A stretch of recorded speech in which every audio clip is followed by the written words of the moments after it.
Salaamaaleykum wa rahmatullah mbokk yi ñu ngi leen di nuyu di leen jaar di am mbégte ak kontante dellusiwaat ci seen chaîne bi di ëttu xam-xam nekk chaîne boo xamante ni dañ ko def pour dimbalanteeg mbokku taalibe yëpp tey nag dañuy ñëw indi leen benn secret boo xamante ni ci wàllu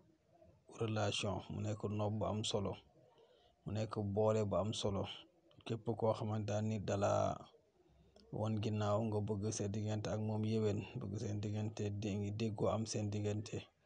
moo xam sa digganteeg sa borom kër la moo xam sa digganteeg ki nga nekkal la wala sa digganteeg ki ngay liggéeyal wala koo xamante ni daal bëgg nga jàmm doxaat sa diggante ak ñoom bëgg nga sa diggante ak moom ratax incha allahu rabbi boo ñu dégloo rek danañ la wax ni ngay def incha allahu rabbi ci kàttanu yàlla ñu am tuuti leeral rat yu ñu leeral ci biir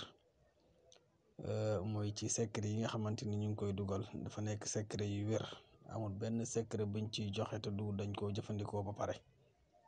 ba xam doyo bi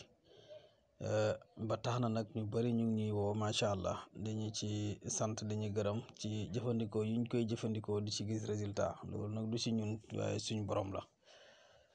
am na nag benn yi ñuy woo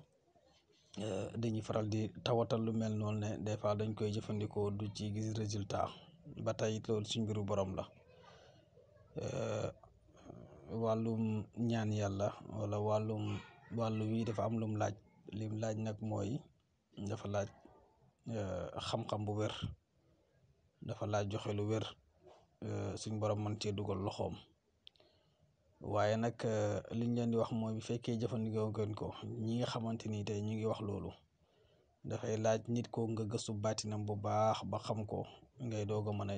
jëfandikoo li nga bëgg a jëfandikoo mu jàpp ko parce que du doomu aadama yëpp la ñuy xëy songu dafa am yoon fooy jaar loolu nag xam-xam moo koy def waaye ñi nga jëfandikoo mu jàll yëpp loolu ñu ngi ci sant yàlla bu baax macha allah loolu lañ bëgg ci yéen waaye nag secret bi leen andil tey nii ngeen koy bindee secret basmala ak lii di fa jamax naawum jamaan nii ngeen koy bindee bu ko defee ngeen def ci ñaar benn bi da ngeen koy baxal ba bax ngeen sangoo ko beneen bi ngeen suul ko fiy tooy bu ko defee nga wirde bismillahi rahmaani rahim 403 pendant 3 jours